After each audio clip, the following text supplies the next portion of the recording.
1868, Kardec lança Gênese, seu último livro. 3 anos após a morte de Kardec, uma nova edição de A Gênese é lançada. Em 1884, Henry Souce, o principal biógrafo de Allan Kardec, afirma que a Gênese que estava sendo distribuída não era a mesma lançada por Kardec. Em 2016, a diplomata brasileira Simone Privato viaja para a França e encontra provas que atestam a afirmação de Henry Souce. Em 26 de maio de 2018, a FEAL, Fundação Espírita André Luiz, lança A Gênese, editada a partir do livro original de Allan Kardec. Adquira já o seu exemplar no site mundomaior.com.br ou no telefone 0 operadora 11 4966 5775. Entregamos para todo o Brasil. Sócios do Clube Amigos da Boa Nova possuem desconto exclusivo.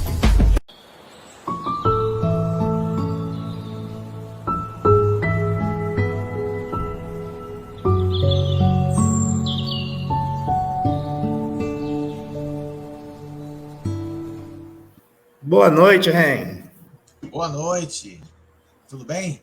Ótimo, muito bom ter você aqui, né, nos presenteando nesses 15 anos com o seu estudo. Obrigado pelo convite. Então, vamos dar início. Desejamos uma boa noite a todos. É uma alegria estar aqui junto a todos os amigos do Centro Espírita Zilda Gama, que faz 15 anos neste mês. O nosso abraço a todos os companheiros e companheiras de todas as partes que nos acompanham nesta noite. Rogamos aos espíritos superiores, benfeitores e educadores, que nos inspirem e nos sustente na caminhada, que possamos colher neste momento de reflexão que o companheiro Henri Neto trará como tema, as colônias espirituais. Elas existem? Que possamos aprender dessas lições para a nossa caminhada e educação espiritual. Que a paz se faça hoje e sempre em nossos corações. Muito obrigado. Henri, a sala é sua, estarei aqui ao seu lado, tá? Já vou colocar sua projeção aí para você trabalhar. Ok, muito obrigado.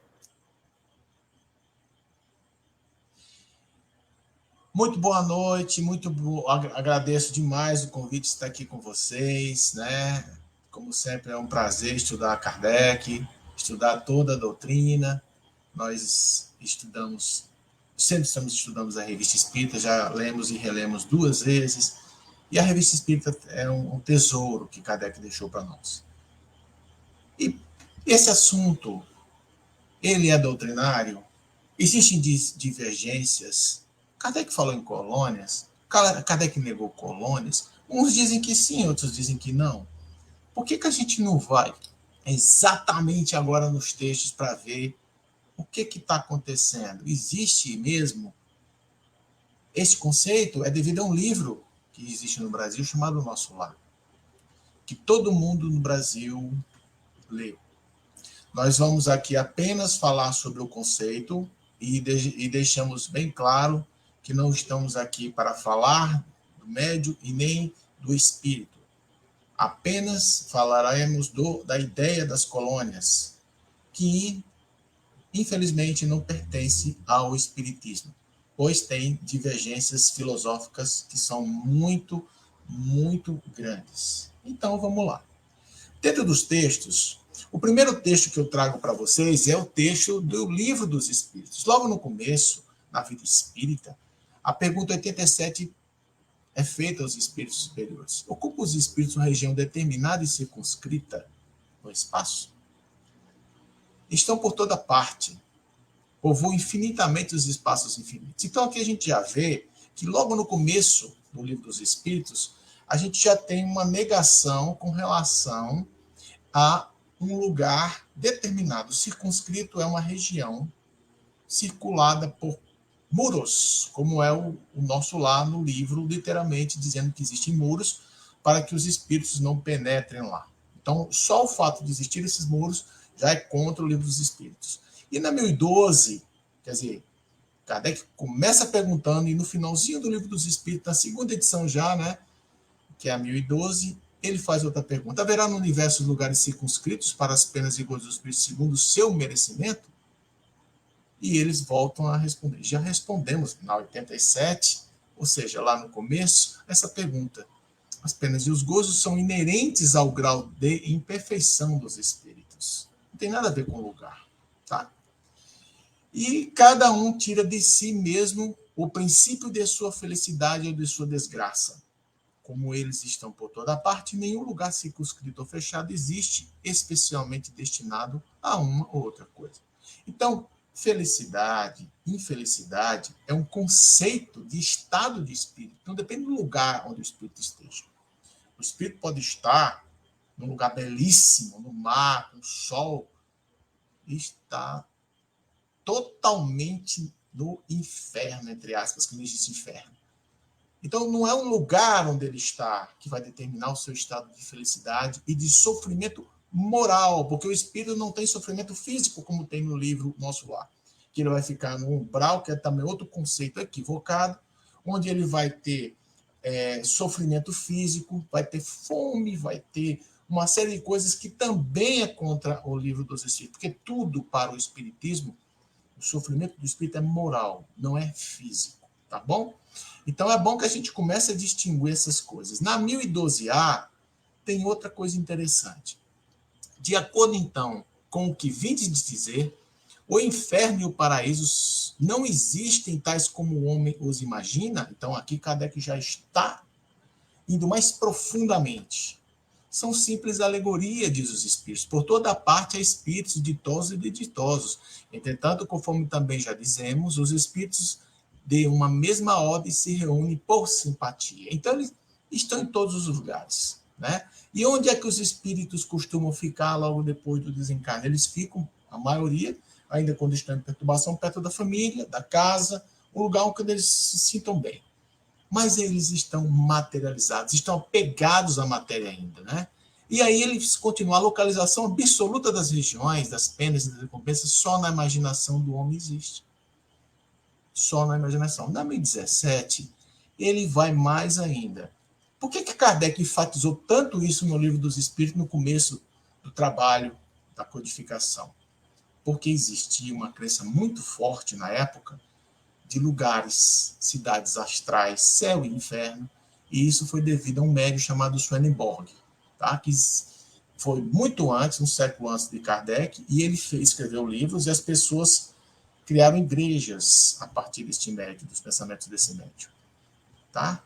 E na 1017 ele pergunta, alguns espíritos disseram, quer dizer, isso vem antes, alguns espíritos vêm dizendo que habitavam o quarto, o quinto dos céus, etc. O que queriam dizer com isso? Cara, vocês estão falando que não tem lugares circunscritos, mas tem alguns que estão falando. Se eles perguntarem do céu que habitam, é que formais ideias de muitos céus dispostos como andares de uma casa. Eles aí, então, respondem de acordo com vossa linguagem. Mas por essas palavras, quarto ou quinto céus exprimem diferentes graus de purificação e, por conseguinte, de felicidade. É exatamente como quando se pergunta a um espírito que está no inferno. Se for desgraçado, dirá sim, porque para ele o inferno é sinônimo de sofrimento. Sabe, porém, muito bem que não é uma fornalha, um apagão. O mesmo ocorre com outras expressões tais como cidade das flores. O Livro dos Espíritos está nos dizendo que não existem cidades. Cidade dos eleitos. Segunda ou terceira. O próprio Livro dos Espíritos está dizendo, literalmente, que não existem cidades. E as colônias são cidades, com muros, com casas, com departamentos, com mar e, o pior, com animais. Que na 600 do Livro dos Espíritos também diz que não existe animais no mundo espiritual. Então a gente está começando a ver, observar, que o que tem neste livro mediúnico, que é o nosso lar, contradiz o Livro dos Espíritos. Na 254, também no Livro dos Espíritos, está dizendo, e a fadiga, a necessidade de repouso, experimentam-nas? E lá no livro está dizendo que o espírito tem que descansar, e ele está muito cansado, porque ele está lá trabalhando no negócio da regeneração, no setor da regeneração, e ele é orientado a descansar. Mas será que o espírito cansa? Olha aí, não pode sentir a fadiga. Como entendeis? Consequentemente, não precisam de descanso corporal. Mas por quê? Como vós, pois que não possuem órgãos cujas forças devem ser reparadas. Então, enquanto o espírito está encarnado, ou quando ele é uma alma, ele tem o corpo físico. O corpo físico tem órgãos, pulmão, coração, olhos, nariz, tudo isso necessita de descanso para que cada fluido de cada parte desse corpo seja revigorado através da alimentação, através do descanso, através de um montão de coisa. Isto é o corpo físico, porém o espírito não precisa. Não precisa, porque ele não tem órgãos. E isso é outro problema do livro Nosso Lar, porque fala que logo quando ele chega, o médico trata do estômago, do intestino dele, do André Luiz. Não existe intestino no espírito. Então a gente vai começando a perceber uma série de distorções do que está neste livro, na crença das colunas espirituais, para o que está no livro dos espíritos. A espécie de fadiga que os espíritos são suscetíveis de sentir guarda relação com a fertilidade deles. Então, vamos lá.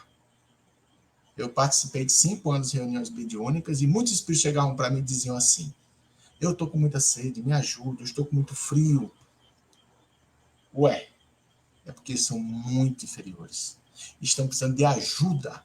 Eles estão ainda muito materializados, nem sabem que morreram.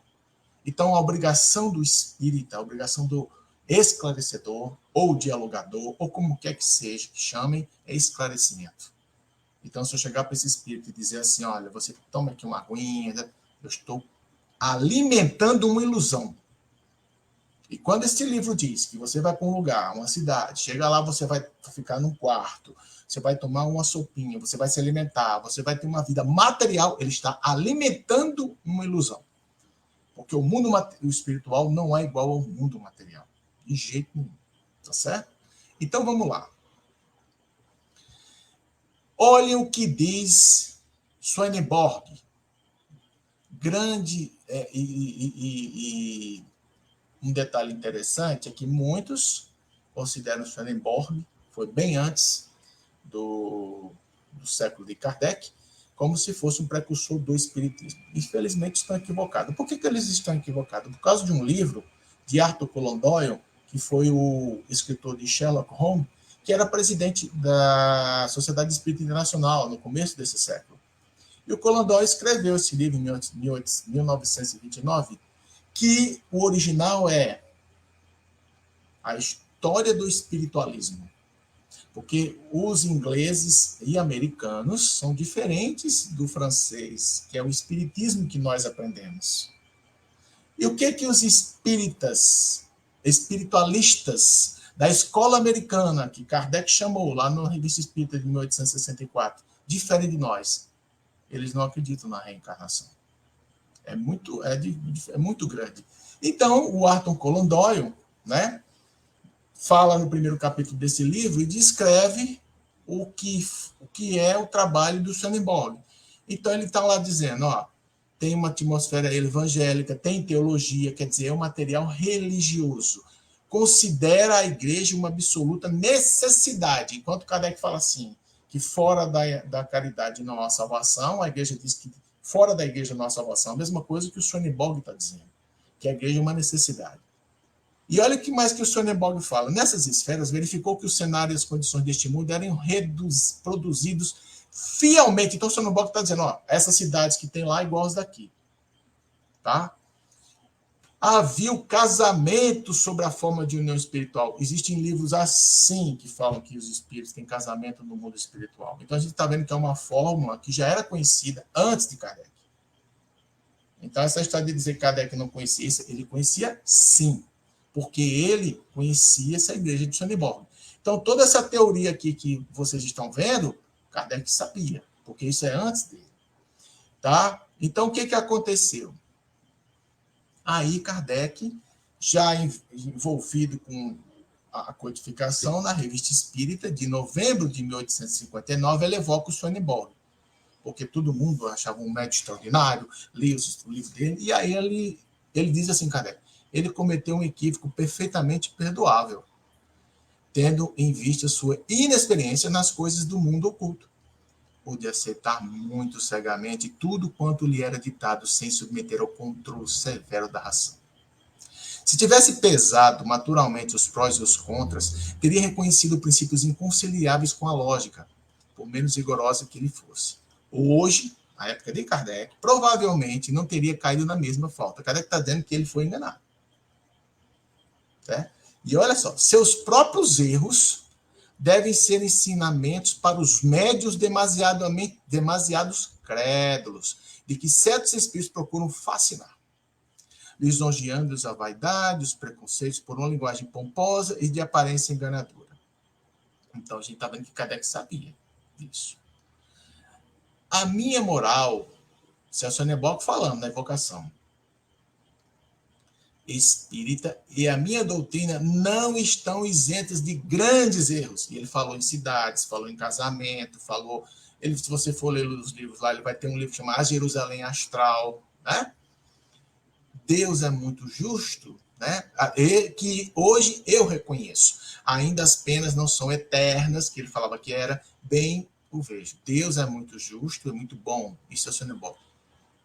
Também aquilo que eu dizia do mundo dos anjos, onde tem as cidades astrais, que é o que pregam nos templos, não passava de ilusão.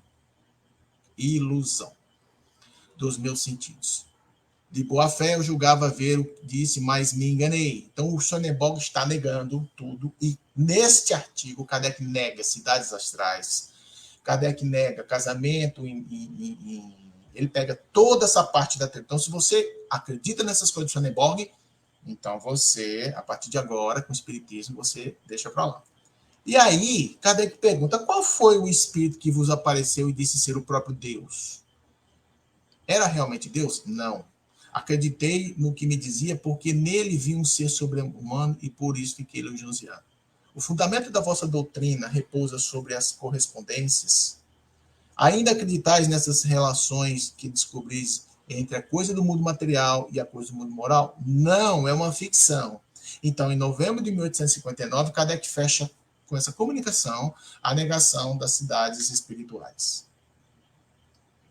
E na 443, voltamos lá para o Livro dos Espíritos, dizendo assim, o que era o Swedenborg? O Swedenborg, ele entrava em êxtase. Tá? E ele entrava em sono sonambúlico e tinha o êxtase. Ele voltava desse êxtase e escreveu toda a teoria dele. E aí Kardec pergunta no Livro dos Espíritos, o estático, Swedenborg, supõe ver coisas que evidentemente são produto de uma imaginação que as crenças e prejuízos terrestres impressionam. Não será justo concluir que nem tudo que ele vê é real? Olha o que os Espíritos dizem. O que é estático, o que o estático vê é real para ele. Inclusive, no livro Céu e Inferno, no capítulo Céu, Kardec fala das visões de Teresa d'Ávila, que a Santa Teresa para a Igreja Católica diz que viu o céu. E ele fala, olha, ela, como Swedenborg, estão interpretando conforme as crenças dela. Sob a influência das ideias terrenas. Tá? Pode acontecer que veja o seu modo, ou melhor, que exprima o que vê. É por isso que Kardec diz que não pode se dar a um único espírito e a um único médium o valor de princípio. Tem que ser vários espíritos falando coisas iguais que não se conhecem. É o controle universal do ensino dos espíritos. Então, se André Luiz, no livro Nosso Lar, falou que dessa coluna é uma opinião pessoal desse espírito, não pertence à doutrina do espírito, não é princípio do espiritismo. Do jeito que está aqui. É uma opinião do espírito, que nós respeitamos, mas não é princípio espírita. Na 444, que confiança se pode depositar nas revelações dos estáticos, como o Swedenborg?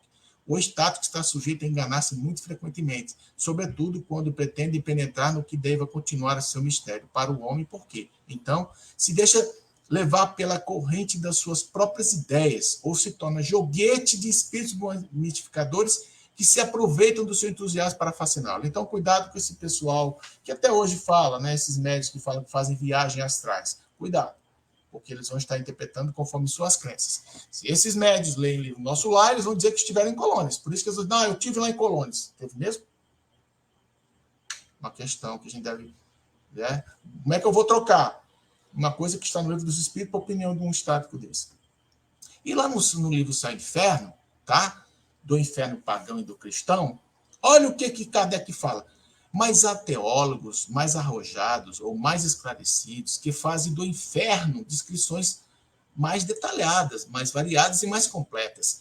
E ainda que não se saiba em que lugar do espaço esse inferno está situado, há santos que o viram. Não foram de lira em punho como Orfeu, ou de espada em punho como Ulisses. Foram lá transportados em espíritos. Santa Teresa é desse número. E aí ele continua. Parecia, segundo o relato de Santa Teresa, que há cidades no inferno. Ela viu ali, pelo menos, uma espécie de ruela longa e estreita, como há tantas nas velhas cidades. Ela entrou lá, andando com horror, num terreno lamacento, fédido, isso é a descrição do umbral, né, gente? Onde pululam monstruosos répteis, mas foi detida por uma marcha, por uma muralha que barrava a ruela. Nessa muralha havia um nicho onde Teresa se enfiou, sem saber como isso aconteceu. Nota, eu queria chamar muita atenção a vocês. Quando vocês forem estudar a obra de Kardec, Kardec tem o texto, que pode ser um espírito falando, que é a opinião do espírito. Tá? Se esse espírito for religioso, como tem muitos lá no Evangelho segundo o Espiritismo, o Lacordaire, o Lamané, ele vai falar em Deus, que Deus castiga, porque ele pensava assim, ele era religioso, um católico, sacerdote católico. Então, quando vocês forem ler a obra de Kardec, vocês têm que tomar cuidado com se um espírito está falando. O que é aquilo? Se é um princípio do espiritismo. Porque pode ser o espírito superior que esteja falando, mas às vezes não é. Se aquele texto é o Kardec falando, que é o que eu vou dizer aqui, que tem notas extraordinárias de Kardec, que é que a gente tem que prestar atenção. E outra coisa, o contexto da época. Muitas coisas que Kardec falava, Kardec era um cientista maravilhoso, um grande pedagogo, né? E era um homem de sua época. Então ele pensava como sua época. Tá? O que o pessoal está fazendo hoje em dia? Está fazendo um anacronismo terrível, está dizendo que Kardec era racista. Não existe isso. Kardec nunca pode ter sido racista. Ele mesmo fala lá, nessa escola americana, que esse artigo diz assim, a única coisa que a América pensa diferente de nós, aqui da Europa, é que eles não acreditam em reencarnação. E ele explica. Por que eles não acreditam em reencarnação? Porque eles têm um preconceito de raça muito grande. Já existia racismo na época. Então o cara está criticando o racismo nesse artigo. Só que, infelizmente, tem pessoa que não lê e fica dizendo que Kardec tem textos racistas. Lamentável. Aí a nota diz, reconhecemos nessas visões todos os caracteres dos pesadelos e é, pois, provável ter sido um efeito desse gênero que se produziu com Santa Teresa. Então, Kardec está dizendo que nós temos que ficar alertas com relação a esses tipos de relatos. E lá na Gênese, 1868, tá? Existe uma grande polêmica em relação à Gênese, tá? Estudei as duas, né? Tanto no português como no francês, vi as diferenças, tá? E aconselho a todos lerem as duas, tá bom? E tem uma coisa fundamental. Ninguém até hoje provou. Dizem uns que dizem que existem alterações, isso é caso resolvido. Sim, existem quase 2.000 alterações. Alterações que, para quem conhece a matriz kardeciana, acha que Kardec não fez. Então, uns acham que foi adulteração, outros acham que não foi. Eu sigo o conselho de Erasto, porque eu tenho dúvida. Eu conheço a matriz de raciocínio do pensamento de Kardec. Ele não é capaz de ter feito, por exemplo, no capítulo 18, ter colocado um texto místico, ele acreditando num meteoro, dizendo que vai ter os fins dos tempos. Isso não, Kardec nunca faria isso. Como também no capítulo 15, onde tem sobre os aspectos dos milagres de Jesus, no finalzinho ele retira Como é que Kardec vai retirar um texto que explica o desaparecimento do corpo de Jesus? Esquisito. Kardec nunca deixa de fechar um texto. E nesse texto ele fecha. Então, eu tenho dúvida e eu procuro fazer o que Erasto me disse. É melhor rejeitar 10 verdades do que aceitar uma mentira. Então, eu tenho dúvida. como eu tenho a dúvida, eu vou para a certeza. Qual é a minha certeza?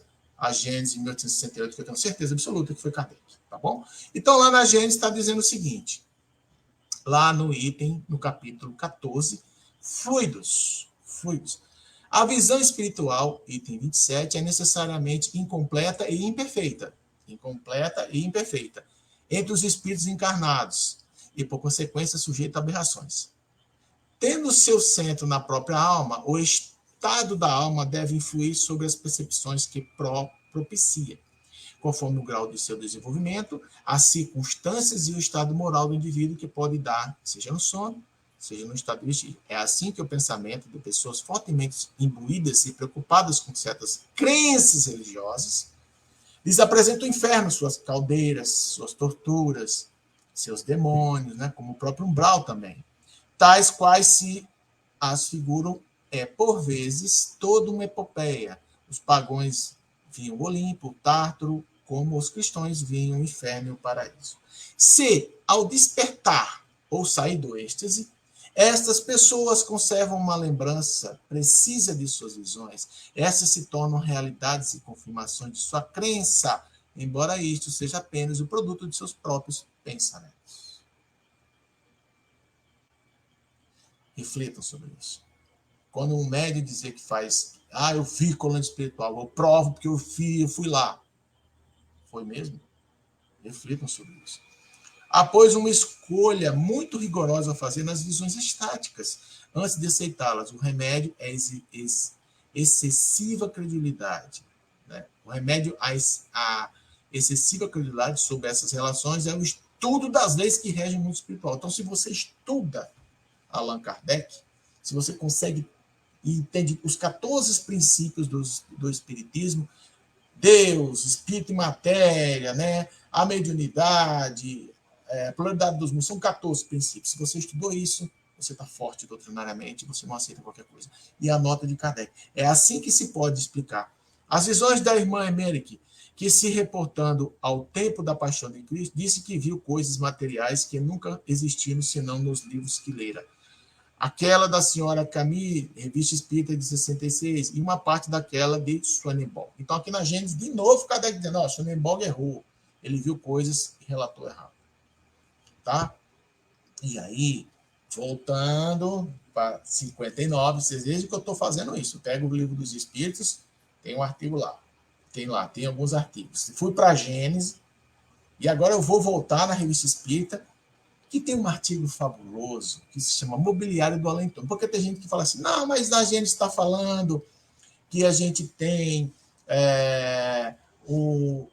as formas de pensamento. Sim, mas e essas formas de pensamento podem fazer uma cidade? A gente, quando participa de reunião mediúnica, as evocações do seu inferno, a própria rainha de Ud diz que está cheio de pérolas, que está cheio de coisas, os espíritos falam exatamente isso. Mas será que é capaz um espírito pensar e criar uma cidade? E se for capaz, essa cidade pode demorar 500 anos, como está no livro nosso lá, que chegou aqui com os portugueses e essa cidade foi construída? Está lá no livro, literalmente. Vamos ver. Olha lá, em 1859, em agosto, Kardec começa a fazer vários relatos sobre isso, tá? E olha o que ele fala, tá? A teoria acima, é bom que vocês leiam isso, tá bom? Leiam isso, que além de estar em agosto, ele colocou isso também no Livro dos Médiuns, capítulo 8, item 129. Então, isso aqui está na Revista Espírita, também está no Livro dos Médiuns. É bom que vocês leiam isso aqui, porque olha só, a teoria acima de uma tabaqueira, que escreveram para ele dizendo que uma criança viu à noite um homem no quarto fumando uma tabaqueira, e Kardec começa a perguntar um montão de coisa. A tabaqueira, a fumaça, era um espírito, isso aqui. E aí ele fala, a teoria acima pode reunir-se assim, pode se resumir assim. O espírito age sobre a matéria, tira da matéria primitiva o fluido cósmico universal, que foi descoberto por Mesmer, os elementos necessários para a vontade, principal atributo do espírito. Vamos lá. O espírito tem 3 atributos: vontade, pensamento e inteligência. Esses são os atributos do espírito. E a vontade é a força motriz. Então, ele tira a vontade, forma objetos com aparência dos diversos corpos existentes na Terra. Também pode operar sobre a matéria elementar por sua vontade, uma transformação íntima que lhe dá determinadas propriedades. Essa faculdade é inerente à natureza do espírito, que muitas vezes a exerce, quando necessário, como um ato instintivo e que não chega a perceber. Os objetos formados, aqui não está falando em cidades, formados pelos espíritos têm uma existência temporária. Repetindo, temporária. 500 anos não é temporário. Subordinado à sua vontade ou à necessidade. Ela pode fazê-los e desfazê-los à vontade. Em certos casos, aos olhos de pessoas vivas, esses objetos, uma tabaqueira, tá? Podem ter todas as aparências da realidade. Isto é, tornar-se momentaneamente visíveis, até tangíveis. A formação, mas não criação, visto que o espírito nada pode tirar do nada. Então não tem como eu criar uma cidade espiritual no mundo espiritual. Como eu vou fazer uma coisa do nada? Né? Então a gente está vendo que os textos não tem dúvida nenhuma. Tá certo? Os textos não tem dúvida nenhuma. Então, pessoal, eu queria apenas enfatizar o seguinte. As pessoas têm dúvida com relação às colônias espirituais. Nós temos uma série de problemas com relação a isso. Primeiro problema, a cidade em si, muro. Como é que existe uma situação que você cria um muro para impedir que os espíritos superiores entrem no lugar? A única forma de impedir que um espírito entre em determinado lugar é a própria consciência do espírito. Vou dar um exemplo. Vocês acham que uma criança, se você soltar uma criança numa universidade e você tem as salas de aula lá, com muita gente estudando, e você tem um parquinho onde tem crianças, para onde é que essa criança vai? Ela vai ficar onde tem aqueles que vão brincar com ela. Ela não vai entrar numa sala de estudos com universitários. Ela vai se entediar com isso. Então, o espírito, ele vai... Porque tem gente que fala que tem lugares, no próprio livro dos espíritos está falando, que são interditos a eles. Mas qual é o motivo de interdição? É um muro? Não, não é um muro. É simplesmente a consciência do espírito. Ele pode até ir naquele lugar onde tem espíritos mais superiores do que ele, mas ele não vai achar interessante, ele vai voltar onde ele está apegado à matéria. Então, o apego à matéria é uma característica dos espíritos inferiores. E qual é o maior vício de todos nós? 895. É o interesse pessoal. É a mãe de todos os vícios. Ou pai, como vocês queiram chamar. Então, o interesse pessoal gera o egoísmo, o interesse pessoal gera o orgulho, a vaidade. Tá? Então, onde eu quero chegar com isso? Nós, espíritos imperfeitos, estamos aqui, ainda temos interesse pessoal muito forte. Por isso somos imperfeitos. Por isso que o mundo é feito de egoístas, orgulhos, onde você tem aquela mensagem, você cresça, você seja o melhor, orgulho, passe por cima de todos, egoísmo. Essa é a mensagem do mundo que nós vivemos, da Terra. Então, não, o mundo espiritual não é isso. Não existe departamentos no mundo espiritual, não existe fábricas de roupa nem de sucos, como está lá no livro. Você imagina você desencarnar e ficar trabalhando numa fábrica dessa para ganhar outro problema, bônus hora. Então, cria-se uma sociedade no mundo espiritual hierárquica, com valores de dinheiro, capital. Onde, no livro dos Espíritos está falando que a hierarquia na escala, lá da senha 114, quando fala da escala espírita, que a hierarquia do inferior para o é moral, superioridade moral. Não está falando em bônus horas lá, não. Porque o bônus horas tem um problema sério, que é o interesse pessoal. Tem vários problemas se você for analisar. Se eu for chegar no mundo espiritual e tiver um dinheiro para mim, eu vou desenvolver mais ainda meu egoísmo, meu interesse pessoal. E isso não é o objetivo do Espiritismo. O Espiritismo diz assim, 919, se você quiser ser feliz, conhece a ti mesmo. Veja, olhe para dentro de você. Olhe os seus defeitos. Ninguém vai fazer isso por você, só você. Como é que eu vou evoluir espiritualmente? me desmaterializando, tirando o apego às coisas materiais. É isso que os espíritos superiores fazem. Então, para eu evoluir, eu tenho que me desapegar. Então, se existe uma cidade espiritual no mundo espiritual, vai ser mais ilusão para mim ainda, mais apego para mim ainda. Não tem sentido. Isso vai contra a filosofia espírita, que diz que o espírito vai evoluir pelo desapego. E os anjos guardiões que estão conosco, quando a gente desencarna, imediatamente vão nos auxiliar. Não vão criar ilusões para nós, não. Ah, eu preciso de ir para uma cidade, eu preciso de ter um quarto, um banheiro, eu tenho que trabalhar para ganhar um dinheiro, para comprar uma casa. Isso não tem sentido, não tem lógica nenhuma, tá certo? E nós temos 67 evocações no livro Sem Inferno, na segunda parte, onde nenhum espírito disse que estava numa coluna espiritual. Nenhum. E nem disse que estava no umbral. Nenhum deles disse. Disse que estava vagando, que estava... mas nenhum deles fala isso. Tá? Muitos equivocadamente pegam a evocação da Condessa Paula e falam que ela estava não, ela não estava. Ela estava num mundo superior. Que um espírito, quando vai de uma segunda ordem, ele vai para mundos mais evoluídos. Não é colônia. Então, de posse disso tudo isso, a gente tem o seguinte resumão. Né? Espírito não tem órgãos. 254. E não tem necessidade de dormir e nem de se alimentar. Na 257, você tem ensaio das sensações dos espíritos. Kardec diz que aqueles espíritos que sentem frio, que sentem dor, estão com ilusões, são ainda algumas reminiscências do apego à matéria. O Baltazar, evocado na Revista Espírita, diz que está com fome, que quer comer, e Kardec chega e pergunta, você precisa comer? Você tem necessidade de comer? Ele diz, não, eu não preciso. Eu desejo. Então, existem diferenças muito grandes. E é agora, nesse exato momento, que nós devemos nos preparar para... Todos iremos aqui, uns mais rápidos, outros menos rápidos, a voltar ao mundo espiritual. Então, devemos nos preparar. Começaremos agora a tirar essas ilusões. Então, né? Primeira notícia para vocês. Essa história de descanse em paz. Não, o mundo espiritual é um mundo que tem muito trabalho.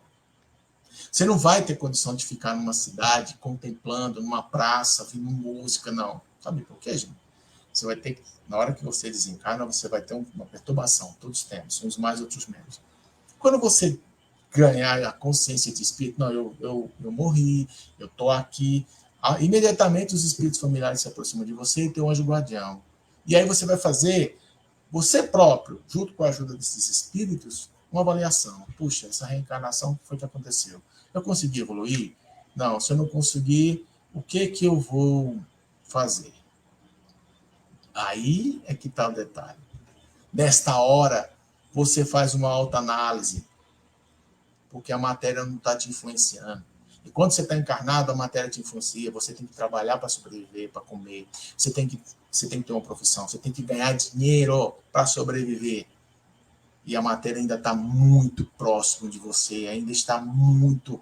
E aí você se influencia. Quando você desencarna, enquanto você não tirar o apego, existem situações, como eu já vi, eu já conversei com um fazendeiro que não queria sair das terras dele porque ele não queria a terra dele. 200 anos ele ficou nessa terra. Depois de muito esclarecimento, conversando, ele viu, realmente, porque ele era apegado.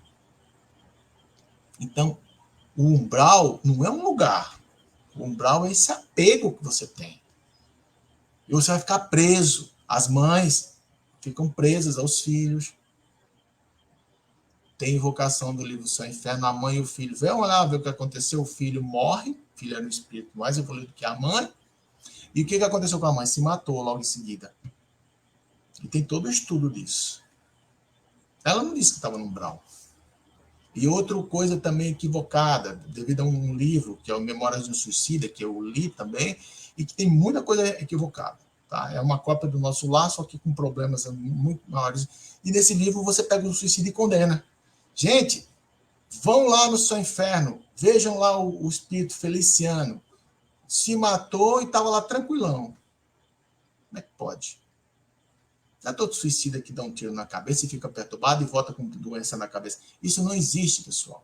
Não existe, dos 272 livros do Espírito, uma transmissão de um corpo físico para outra reencarnação. Então, se eu dou um tiro na cabeça como suicida, eu não vou prejudicar e nem marcar o meu perispírito, porque o perispírito não tem órgãos. Então, como é que eu vou dar um tiro na minha cabeça, prejudicar o cérebro físico e prejudicar o cérebro do perispírito? Não existe isso. O perispírito é indestrutível. Então, o Feliciano tinha se matado 3 vezes.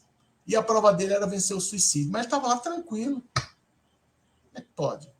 Aí você pega os livros mediúnicos que dizem que o suicida é a pior. Isso aí é o conceito católico, de que o suicida pratica o pior pecado que existe contra Deus, com tirar a sua vida. Não existe nada disso. Tá? Então, estamos no mundo espiritual, desencarnamos, estamos lá numa média. Eu não preciso ir para um lugar. Eu vou trabalhar. Para quê? Ajudar aqueles que estão precisando. Então, se eu tenho uma certa consciência, eu vou ajudar aqueles que estão desencarnados, tentar ajudar a esclarecer eles. E à medida que eu vou fazendo isso, eu vou praticando a verdadeira caridade espírita. O que é a caridade espírita? Não é você ir fazer assistencialismo. Faz parte também, você deve fazer assistencialismo. Mas caridade espírita é baseada no total desinteresse pessoal. Então, se você vai para uma reunião mediúnica, e nessa reunião mediúnica, você vai porque você está pagando, como disse o Espírito Emmanuel no livro Consolador, nada disso. Você não vai, se é médium, você vai se você quiser, livre, porque a caridade tem que ser um ato livre, sem interesse pessoal. Se eu for para uma reunião mediúnica interessado em me melhorar, e que eu pagar coisas que eu fiz atrás, e também que não existe esse negócio de karma, de pagar também é outro equívoco de compreensão. Se eu for para uma reunião para isso, não vá, porque você não está fazendo caridade. Você está apenas pensando no seu interesse. Então, a caridade espírita é muito mais sublime do que as pessoas entendem. Eu vou fazer o bem para o próximo, pelo bem. Eu vou ficar feliz porque eu estou fazendo bem àquela pessoa. Então, o trabalho no mundo espiritual não precisa de colônias, não precisa de lugares, não precisa de bônus hora, não. É a consciência de eu ir ao encontro do outro, encarnado ou não, ajudando, sem me preocupar comigo, e sim com a felicidade do outro. Então, quando eu tiver espírito, a minha felicidade vai ser a felicidade do outro.